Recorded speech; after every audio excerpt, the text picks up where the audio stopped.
Hi guys, thanks for tuning in to another episode of Nugget News, our monthly housing and economy update with our friend Martin North coming to us from over the other side of the world in the UK. How are you, Martin? I'm very well. How are you going? Yeah, really well. And every month we say the world keeps getting crazier, and as always, it has been. Yeah, absolutely. Well, of course, we're back to our normal deep dive on some of the data. We had a interim chat a couple of weeks ago on how to fix things, and I'll tell you, the issues that we called out have been magnified even more over the last couple of weeks. So this is, I think, a very relevant follow-up to that previous show. Absolutely, and that show was really well received. Thanks to everyone. We got so many comments on that show, and people looking Mm. around in Australia and going, something doesn't feel right, and in a lot of places around the world. So it was good to give some solutions. And we sort of spoke about civil unrest on the way. We saw one of the biggest ever marches or protests in Australia over the weekend, and all these geopolitical issues that are sort of coming to everyone's doorstep all of a sudden. And I'll just make a quick point. I was amazed at the way that the ABC reported the event in Sydney over the weekend, which gave it a really weird spin. It was almost like they didn't really want to admit that it actually happened the way that it really did happen. Yeah, well, there's obviously so many layers to this, and the thing that frustrates me is people are, as always, it's divide and conquer. So people are now taking this side. I stand with this or this, and then we're going to probably see these clashes maybe continue and get violent, and ultimately that's what the people in power want to usher in, more laws and taking away your freedoms and that type of thing. So I think that's the playbook. I'm afraid you're right. Now, I wanted to start this show with just referring to a recent post that I made, and I called it Markets Caught Between the Trade War Downdraft on one hand and the AI hype on the other, because that's how I see it, particularly in the US. And as to what's going to happen ahead, it depends on which of those two forces, both big forces, are going to play out.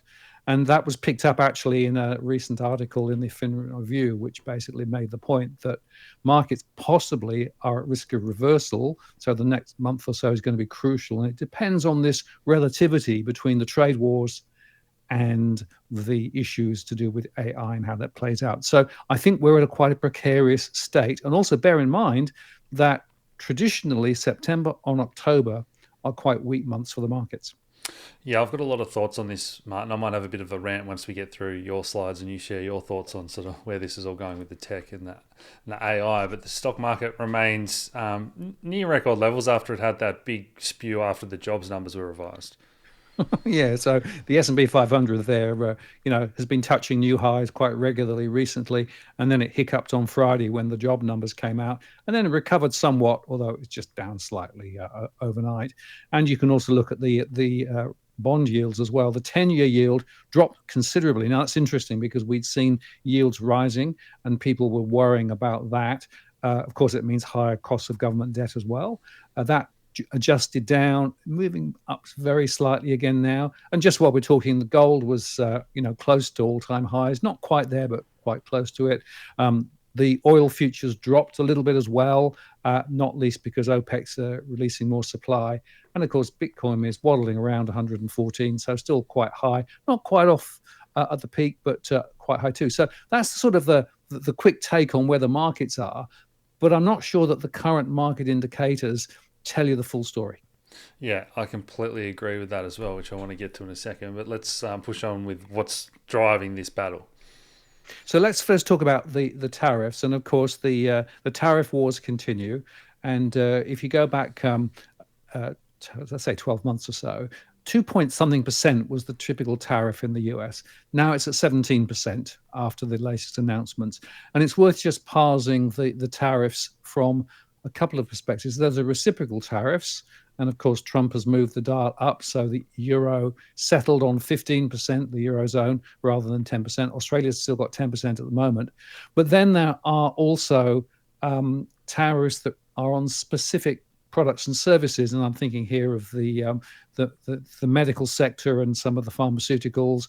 I'm thinking of metals as well. Now, those are still being worked out, and those will come in. The third element, though, is the use of tariffs as a political lever. And of course, Trump has been hitting Brazil over the head because of the Bolsonaro issue. And so they've got very high tariffs just come in.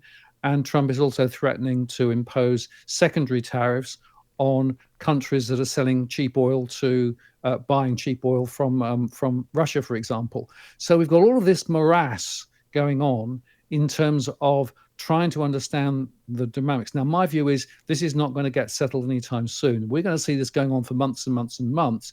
Even now, remember, it's 92 days to get goods from China to the US, and China is still negotiating with the US about where their tariffs are when they've got more to go ahead there. So my point is, don't expect the tariff situation to crystallize anytime soon, which of course puts pressure on Powell and the Fed trying to work out what to do there. And just as another data point, next slide, you can see there that $29.6 billion was actually grabbed in tariff revenue, which was considerably higher than previously.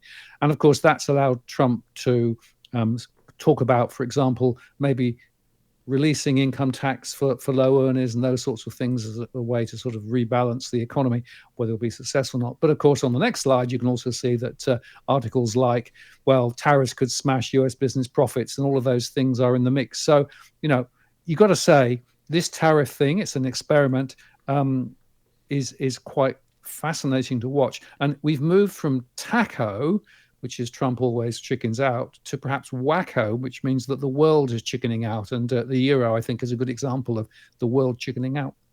Yeah, I agree that it's going to get messy and continue, as any country that goes against, political stance or even religious stuff and everything going on at the moment. It's just such an interesting thing where he's playing this kind of this dictator role, and obviously he's not the one always pulling the strings with all these decisions and that type of thing. But it's just a crazy time to be alive, and we're seeing world firsts play out everywhere. Well, I think he is ultimately making a lot of the decisions, and it's interesting that how his quote advisors sort of go back and check with Trump before they say almost anything. So, yeah, unfortunately, there has been an accretion of control around the White House and around Trump, which I find very worrying from a democratic perspective. And of course, that we've still got the Epstein thing going on in the background when he's trying to deflect there, and there's a massive amount of rubbish going on. But the point is, these tariffs are very significant, not just in the US, but are going to have impacts globally around trade flows, and it will hit Australia as well. Yeah. Okay, so tech versus S&P 500. Yeah, so let's move on to the other side, the AI. So the AI, the big AI players came out with very strong results and are forecasting considerably stronger results ahead as well. Big capital investment programs from a number of them. But if you look at the impact of all of this, the S&P 500 is going, as we said, into new territory, but it is very narrowly based. So if you tease out the S&P 500 overall relative to the techs, we are where we've never ever been. If you look at the 2000 and 2006, it's never been higher. So this is very narrowly based. And in fact, another way of looking at it on the next slide, if you look at just the three top holdings in the S&P 500, which is Nvidia, Microsoft, and Apple, 20.8% of the whole index is driven by just those three stocks. Now, that is a very, very uncomfortable position. The price earnings ratio is very high as well. So however you look at it, you'd argue, I think, that the markets are probably well overvalued. And just to give you another perspective of that, you can see there that the deviations of earnings on the next slide, above and below long-term growth trends, well, it's high at the moment. But the question is it conceivable that it can actually continue at this level? So if you believe that the tariffs are going to crimp business performance and growth and profitability, and if you believe that this narrow base around AI is a little bit wobbly, then you'd have to say the markets are overvalued. And I personally think we're in for something of a correction at some point. I don't know when, but when I look at the fundamentals, I do get quite concerned. Yeah, my view, Martin, is a bit different. I think that the world is just becoming more and more tech and AI driven, and with everything that's happening. And so all these big companies, we're already seeing it even in Australia with Commonwealth, laying off all these jobs to either get cheaper overseas workers or AI. And so it's these big companies, as everything's become more and more globalized and buying out these small players over the decades, it's all become concentrated. My theory is that the real economy is heading into a recession or depression, but the Yes. number on the screen of the tech stocks, and you might have the majority of companies on the S&P 500 struggling, but it doesn't matter if the big players keep continuing to dominate, and everything's been done by AI. They're now literally building their own nuclear reactors. So that'll be an outlay, but then they'll have this monopoly over power and that type of thing. So I just think it's this crazy world of concentration of power, which is just bifurcation of real world economy and what the stock market and the numbers on the screen are saying. Well, you've put your finger exactly on the issue that I worry about too, and that is that we are effectively under the control not of particular governments now, but of the AI, revolution, and those tech bros and the stuff that they're doing and the way they're playing the game. And they don't really care about the impact on real people. They don't care very much about the broader economy. This is all about making more money for the tech bros and their hangers on. So it's the few percent. And the real economy is absolutely struggling. We see it in Australia. We see it in the US as well. And in fact, the bifurcation between the income levels of those few very large players and everybody else completely different. And of course, Tesla now has offered a whole bunch of new shares for Elon Musk to keep him sweet. And you think that they live in a completely different world. But unfortunately, they hold the reins of power. Yeah, and not just the making of the money. I think it really is now the power and control. And we've seen someone like Palantir go on this run, and people have no idea what's coming with all this surveillance AI. It's 15-minute smart cities and that type of thing. Hopefully our audience does, but most people don't. But this is where once Palantir and that consolidate their power, they start to determine the price of the suppliers that they get chips off, and power, and who they contract and partner with through the government. So it's like supermarkets start to monopolize the dairy industry, and all of a sudden they're telling farmers what they're going to pay for milk. And so I see it as this big monopolization, corporatization of this technocracy that's going to happen through these Palantirs and that for control. It's not just about making money now. Once they've got that control, they determine who wins in all other markets, and free markets and freedom are kind of a thing of the past at that point. Yeah, I'm afraid that I share that view too. 1984 is just around the corner. And the other point I'd make is that just before the dot-com bubble, of course, we had similar conversations about very elevated tech stocks, and everything's different this time. It's never going to be the same again. Now, there was a significant crash then. So the question is it going to play out as we're saying, with effectively those technology guys pulling all the strings and driving into the future in a world that we probably don't want? Or are we going to see a significant correction? Either of those two futures are possible, but at the moment, I'm probably more convinced that we're going into the 1984 world than we're going to see a blow up like in the year 2000. Well, hopefully not our audience, Martin, that won't comply. But for the most people, it does seem like they're going that way. But let's push on. Yeah. Well, the next thing we're going to talk about is statistics, right? Now, I've been saying, and you've been saying for some time, that the government's statistics are pretty suspect. And we saw a very significant example of that with the data that came out on Friday relating to the number of jobs. And of course, they basically made massive corrections from some of the earlier numbers. And the reason, of course, is that their surveys are not particularly effective. And we've been talking about this previously. I'd argue also things like the CPI measures and even the employment measures in Australia are probably a bit suspect too. So the point is, have we got a compass? Now, of course, Trump reacted very strongly to this and sacked the the messenger, as it were.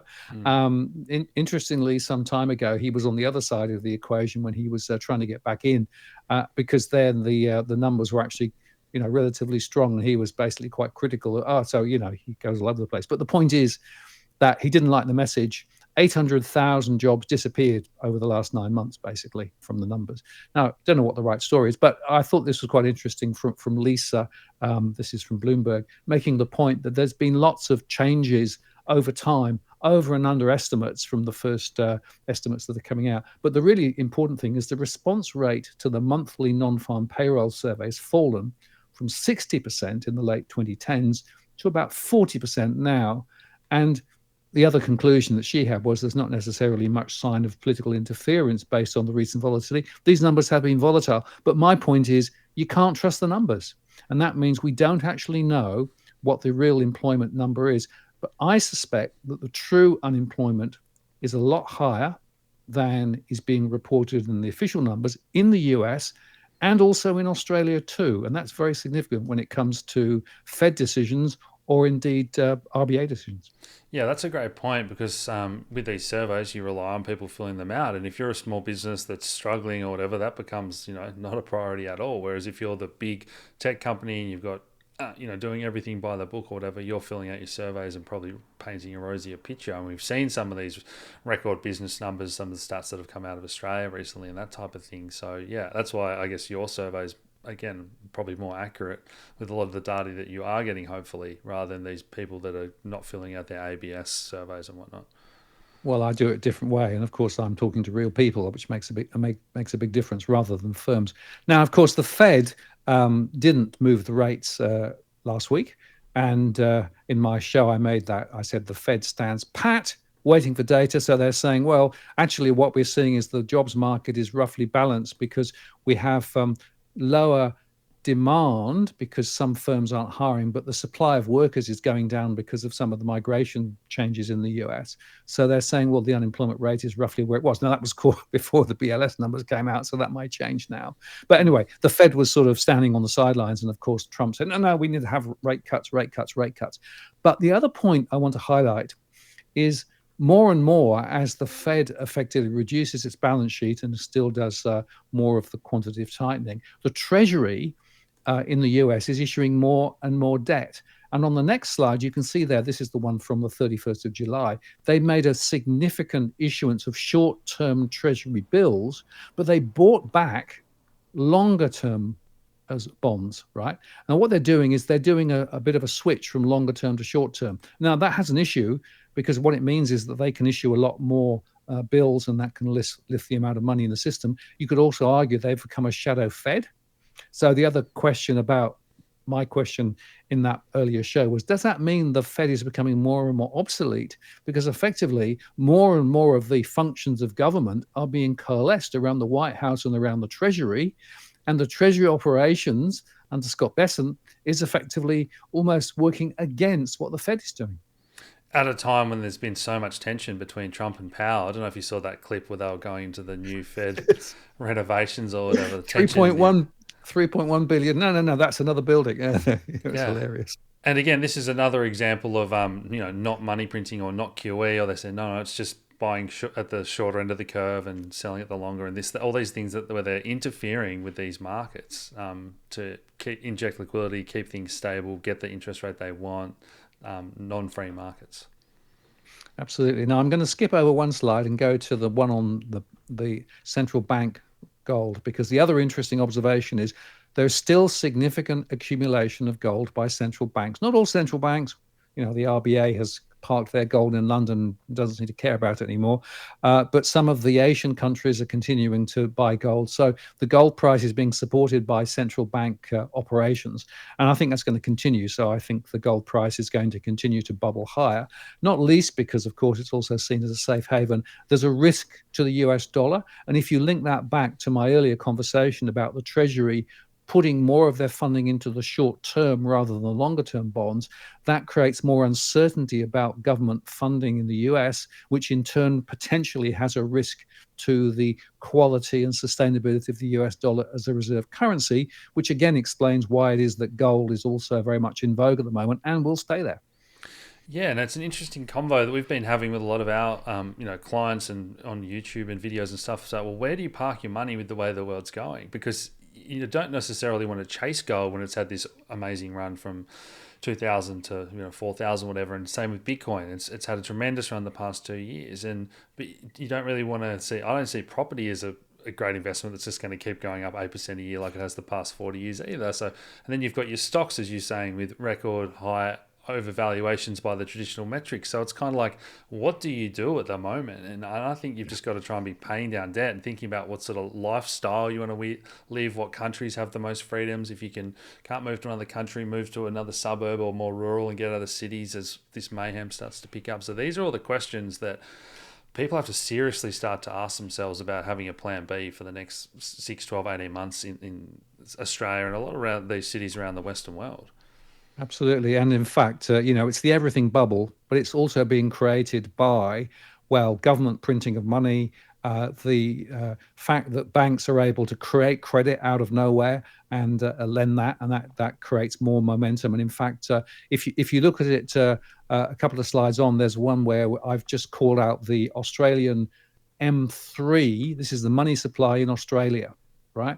And you can see there that the money supply is rushing higher, higher, higher because of high government debt, because of the magnification effect of that through the banking system. And it's interesting that property prices are tracking very, very close to broader M3. And it's true in pretty much every country around the world. So this money supply, this ever greater debt boom, is effectively creating more asset bubbles, but it's not necessarily sustainable. But look at wages.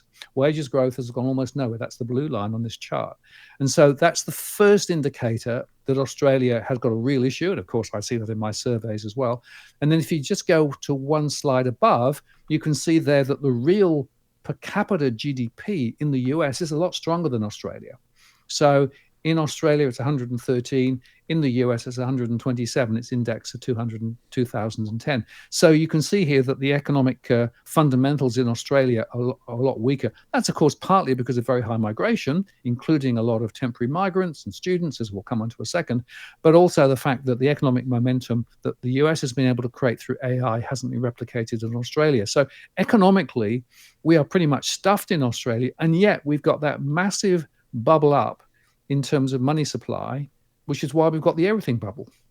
Yeah, that chart is insane. It's been doing the rounds on Twitter, and international sort of commentators starting to pick up on how bad this bubble has got. And if you look at how it's just gone sideways in terms of our wage growth, while this is starting to really take off parabolic, what if house prices do have another 20% move up here in Australia and we start to get towards 1.5 mil average house price? Like, you think people are stressed already and not keeping up with the cost of living and everything. Like, it's just got to the point where it's insanity. But then you've got to say, well, what's going to happen? And we've already seen BlackRock buy out 1.5 million homes in America now. And is it just BlackRock are going to come in and not let the property market, or every time it has a 10% dip, they're going to come in and outbid, the families and that type of thing? So this is just this insane world that we now live in, where who knows, even if most people can't afford to buy a home, does that even mean that the price of housing is going to go down if the BlackRocks of the world are going to come in and scoop it up and that type of thing? Mm. Well, the chances are property prices will continue to rise higher, and there's a few charts there which show that. So there's an article that says house price to pay ratio is worst ever. That's analysis from Shane Oliver at AMP, and he makes the point that house prices have skyrocketed to a record close of 14 times the average annual wage, compared to about 3 times 100 years ago. And I also make the point, average wages this time is 2 incomes rather than 1 income. So we're off the scale, and he says it's just getting harder and harder. And this article also refers to the Demographic International Housing Survey, which shows, again, affordability in Australia, particularly in Sydney, is all over the place. And the next slide just shows you that the median price hit 1.5 million in Sydney, according to the Cotality data. So they went up again. And I've just included some data on Cotality that shows how the values have moved up pretty much everywhere over the past month, and over the past 3 months, and over the past 12 months, not uniformly. Regional Tasmania was down over the last month, and you can see there are considerable variations. I'd make the point that Hobart is still languishing. So over the past 12 months, up 1.9%, Canberra up 0.5% over the last 12 months. Melbourne just up 0.5%. Sydney up 1.6%. But look at this. Darwin, 8.5%. Small sample, so not relevant. But then you've got Perth at 6.5%. Adelaide at 7%.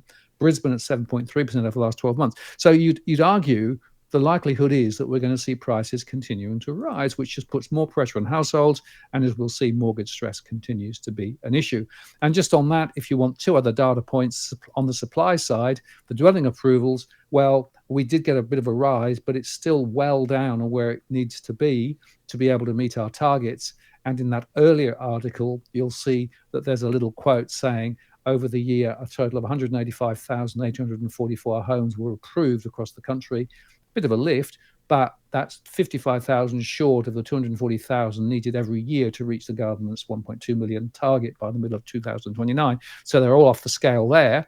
And so I just want to make the point with building approvals, of course, it's units. So, it's very volatile, because if you have one block of units approved, which could be 20, 40, 60, 80 properties, then that's going to actually move the dial up. But actually, overall, it's not very good news. And interestingly, if you then go on to look at the credit growth, lending for housing is still rising faster than inflation and faster than wages growth. So we've got, on average, 5.9%. Interestingly, investor credit is growing 6.3% over the last year, compared with 5.8% relative to owner occupied. So once again, you see this distortion. And by the way, we'll get the Q2 lending indicators on the August the 13th. The ABS stopped producing monthly statistics, right? And that's a real significant issue, because what that means is we don't really have a compass with regard to what's going on with new lending. The bank data is only stock rather than flow, and flow is the really important issue. And that takes me quite nicely to a slide a little earlier, where I highlighted the fact that the ABS actually is stopping some of their statistics. This is the Survey of Income and Housing. They won't release it. And why? Because they don't think that the survey's robust. Which is worrying, because again, what we're seeing is the ABS, either because they don't have the funds or because they don't like the results, are actually not releasing critical data. They're not releasing timely data now on the flow of credit, and they're not releasing timely data on the Survey of Income and Housing. And I've said for some time, I don't believe the CPI data either. So we've got a real issue with our statistical body as well. But the bottom line is, we are off the scale here when it comes to housing and housing inaffordability. I can only remember this happening once, Martin, in the 8 years we've been doing this show, where they stopped reporting data, and I can't remember what it was, if it was just home prices or if that was during COVID or something. But Yeah, well, they used to do their own home prices, and then they sort of nicked the totality data, or CoreLogic as it used to be, and then they stopped publishing it. yeah, so do you think it's just they don't want to report on the bad news, or do you think? Oh, I think it's two things. I think they don't have the budget for a lot of things that they do, and therefore they're trying to prioritize. And they're trying to get the monthly inflation numbers sorted out. Later in the year, they're going to move to full monthly reporting, but the monthly numbers are all over the place. So yeah, at the moment people are only relying on the quarterly. So problem one, they don't have the resources. And by the way, in the US, the BLS got defunded through the recent cuts as well. So that's one of the reasons why the statistical measures are not as good as they perhaps once were. And it's really important we get good data, because if you don't get good data, you can't make good decisions, right? And going on to the next slide, the RBA is basically saying, well, we may cut, but we're not really going to be able to cut much. And in fact, this article suggests they may only cut once or twice more, partly because they're waiting for the data. And Powell in the US is waiting for the data. But my argument is, if the data is duff, then how do we know where we are? And so they're making monetary policy decisions in the dark. And I would argue that probably inflation has been a lot stronger and unemployment has been a lot higher. And therefore, the whole basis of the way that they've actually been managing monetary policy for years is a bit messed up, because the data is messed up. I think it's crazy in this day and age with AI and stuff that we can't get more accurate data or build better systems to get accurate reflection, compared to, these things have been around for decades before we had all these powerful tools that should be able to spit it out in a few seconds. But anyway. It's crazy. And yet, we our compass is bust. And yet we're still using the compass to make critical decisions, and that's a problem. And what happens is that as data gets removed and information is not shared, then it becomes more about what the politicians can say and spin what they like. Another good example of spinning what they like, of course, the politicians were talking about cutting migration. Don't believe it. This latest one shows that they're actually going to increase student intake by 25,000 in 2026, according to the national planning level. 295,000.